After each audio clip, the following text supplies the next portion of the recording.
Ha llegado el momento de escuchar la palabra de Dios.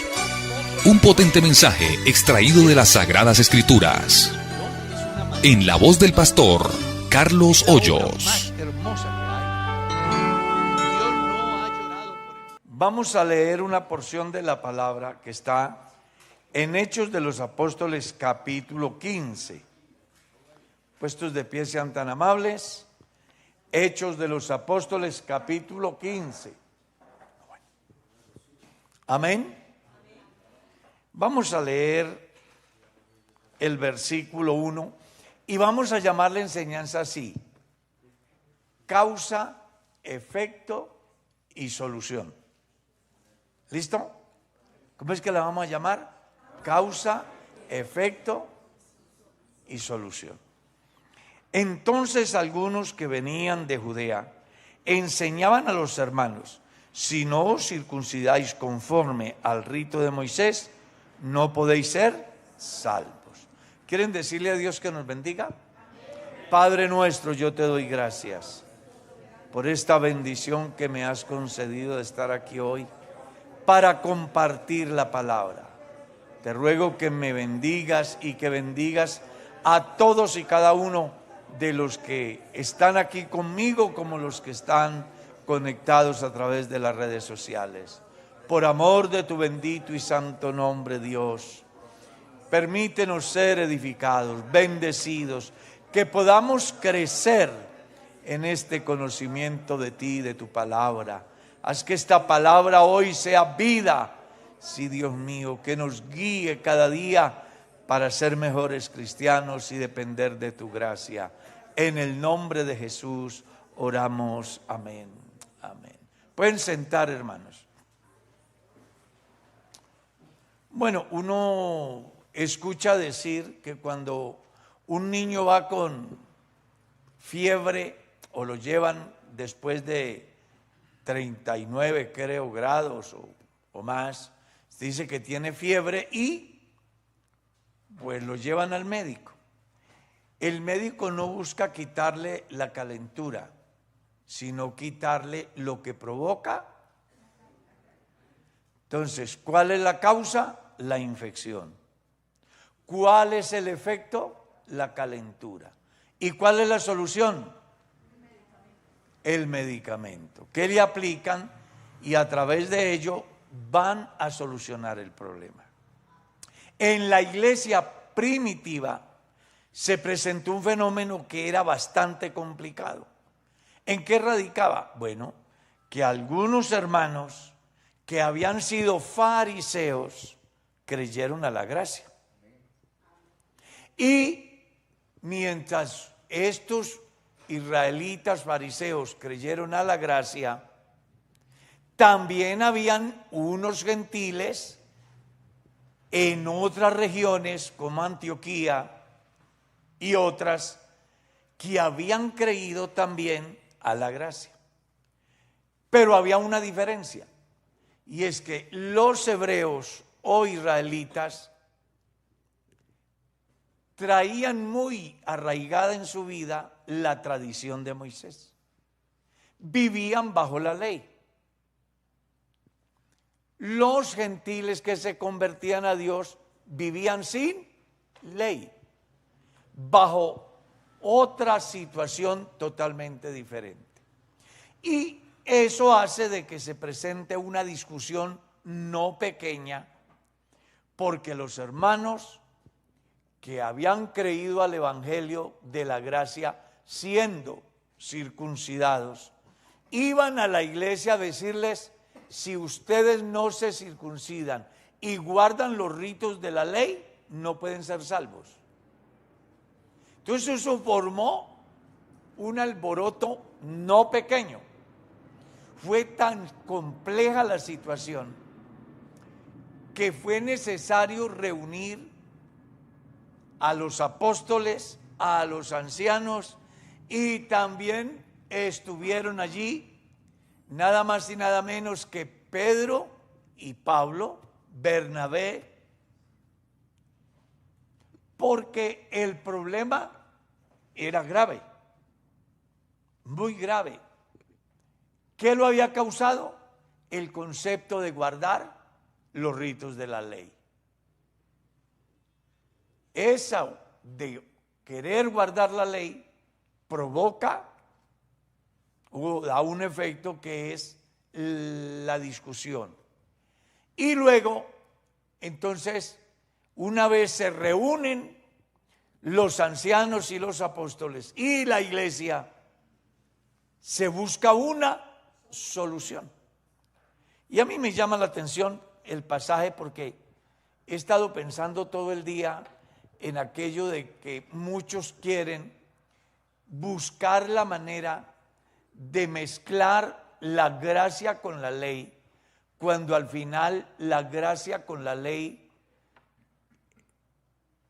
no es posible que se dé una mezcla, como tampoco el agua y el aceite. Entonces uno encuentra aquí que cuando Pablo y Bernabé como Pablo y Bernabé tuviesen una discusión y contienda no pequeña, ¿con quiénes? Con los cristianos que habían sido salvos por gracia, pero que seguían insistiendo que había que guardar ¿qué? La ley. Pablo y Bernabé tuvieron una discusión no pequeña.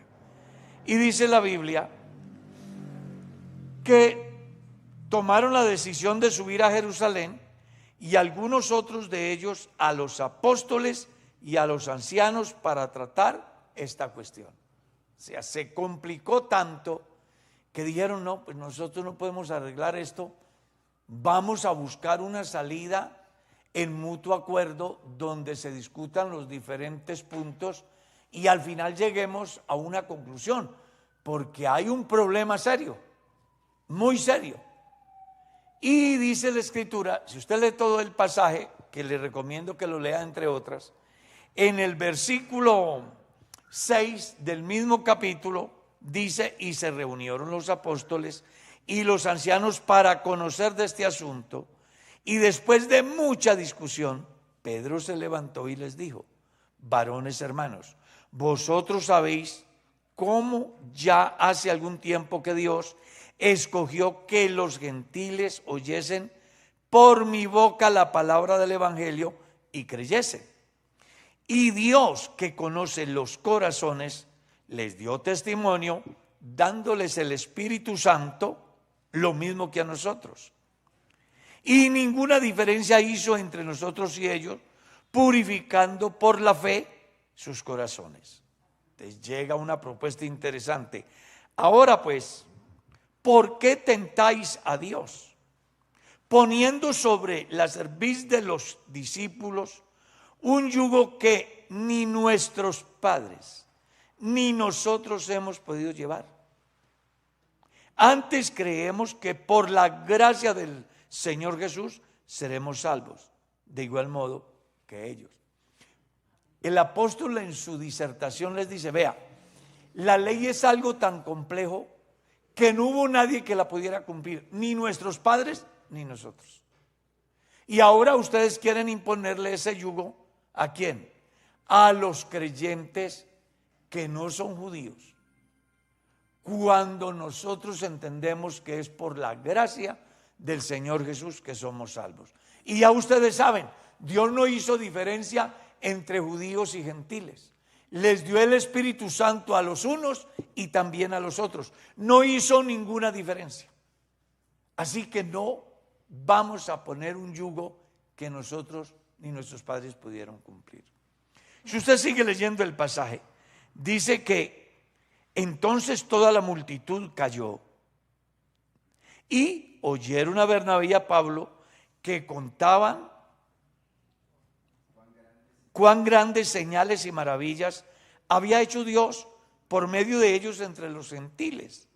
Y cuando ellos callaron, había un anciano en Jerusalén, se llamaba Jacobo. Respondiendo, les dijo, varones hermanos, oídme.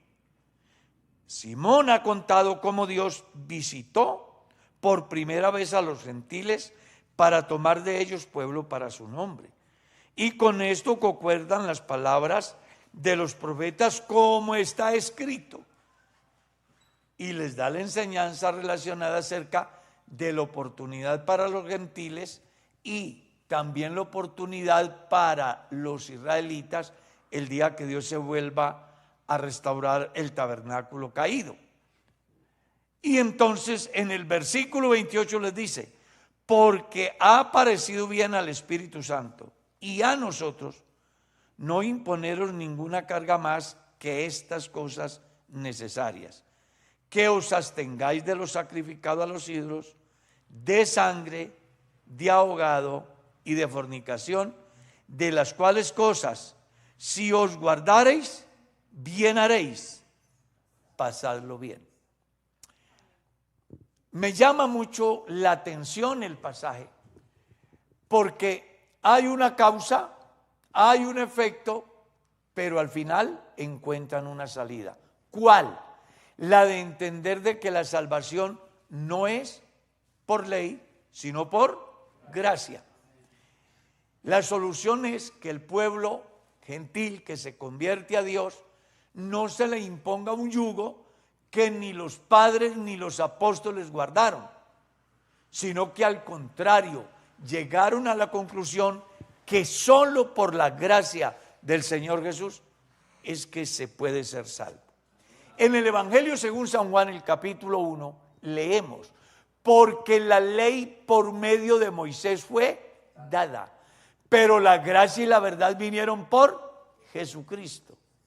Cuando uno mira el capítulo 7 de la carta a los Romanos, hay una analogía muy importante que está relacionada con lo que es el matrimonio y la vida cristiana.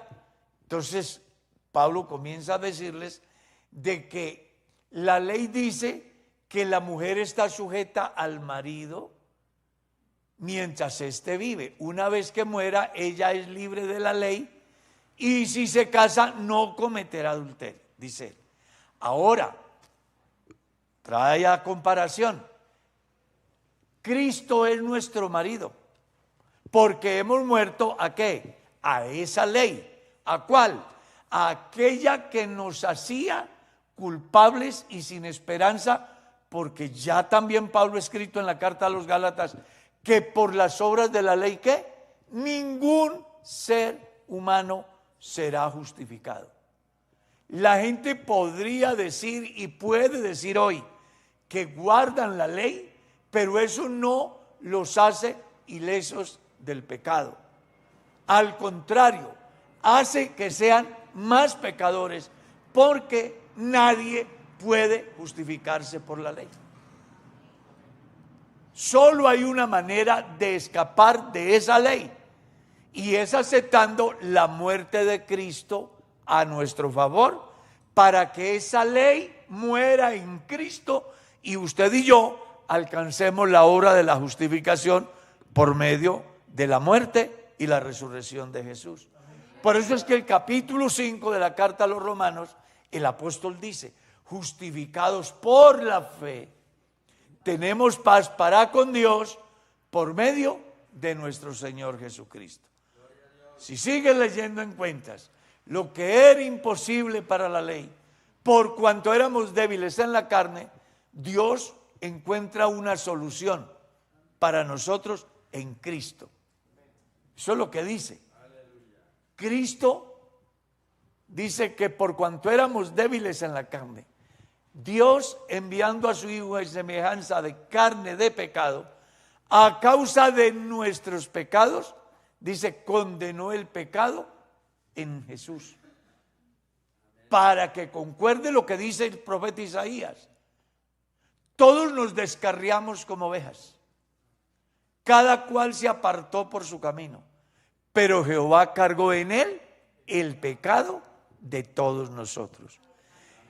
Es decir, las personas que quieren vivir bajo la ley siempre llevarán el pecado, y todos los días será más grave, porque todos los días serán más transgresores. ¿Cómo salir de esa condición? Encontrando un sustituto que se llama Cristo el Señor. Usted verá si lo alaba.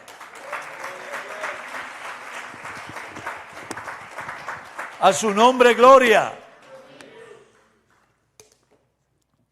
Y es ahí donde me apasiona lo que dice el evangelista Lucas.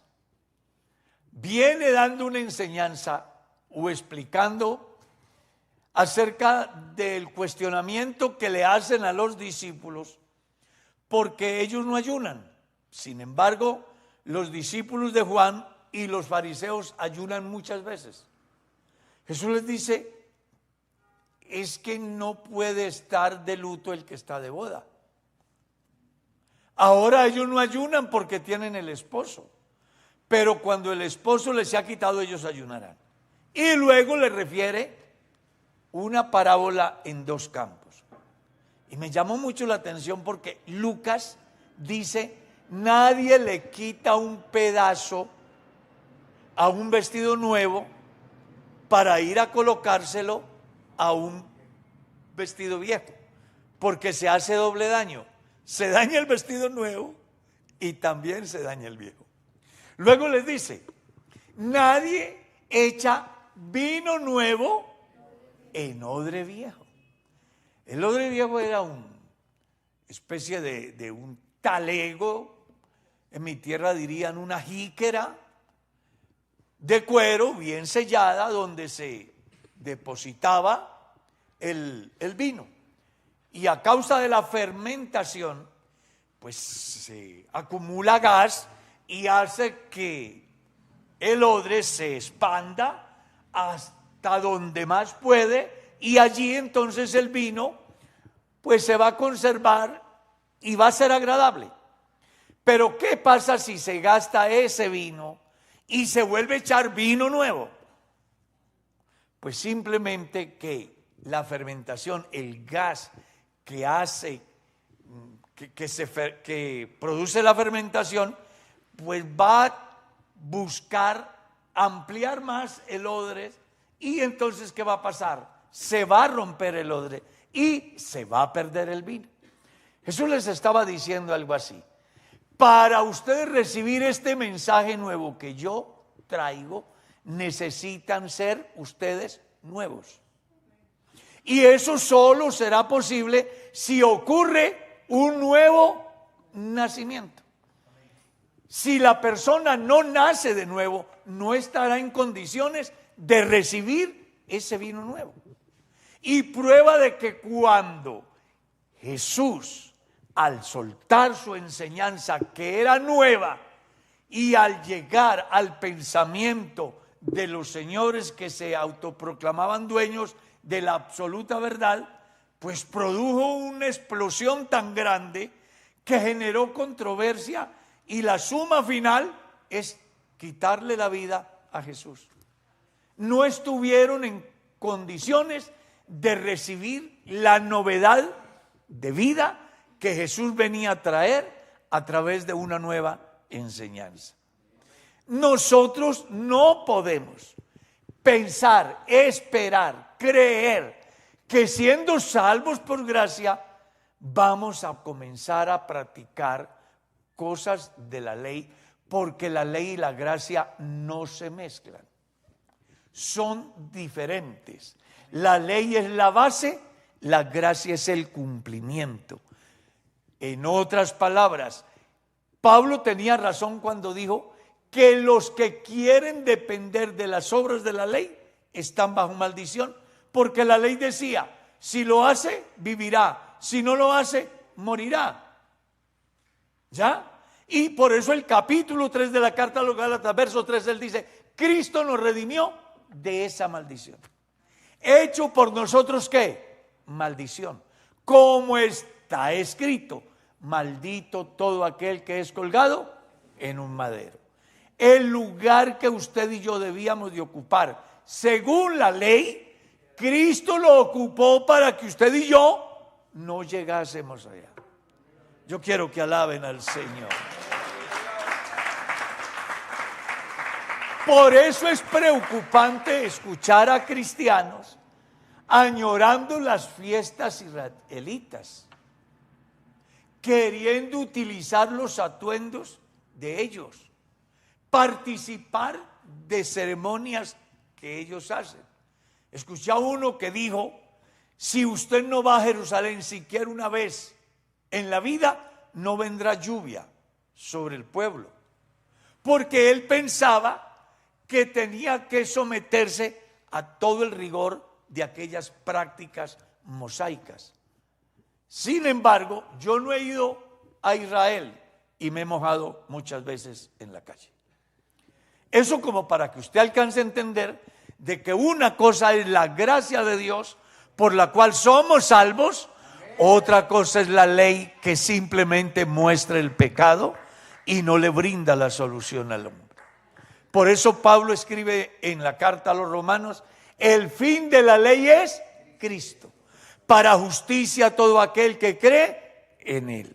Yo hoy puedo salir tranquilo, caminar tranquilo, consciente de algo importante, que la ley no es mi esposo, que la ley no es mi pareja, que mi pareja es el que murió y resucitó, y que en esta noche está vivo y está aquí. Usted verá si alaba al Señor. Gloria a Dios. Al Señor sea la gloria. Entonces, cuando uno habla de causa, efecto y solución, puede decir claramente que la causa de la ley es el pecado, que la ley produce un efecto que se llama muerte, pero que la solución está en Cristo cuando el hombre está en condiciones de creer que Él es el Salvador de todos los pecadores, mayormente de los que podemos creer. Así que ahora más que nunca, viva la gracia del Señor en su vida.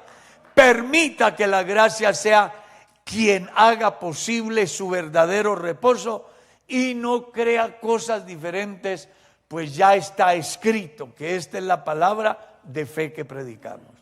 Que si creemos en nuestro corazón y confesamos con nuestra boca que Jesucristo es el Señor, somos salvos. Por una razón: porque con el corazón se cree para justicia, con la boca se confiesa para salvación. La pregunta es: ¿ha creído usted en Cristo? Y además lo confiesa con su boca que Él es el Señor. Pues entonces la salvación ya es una realidad. No hay condenación para los que están en Cristo Jesús. Demos gracias.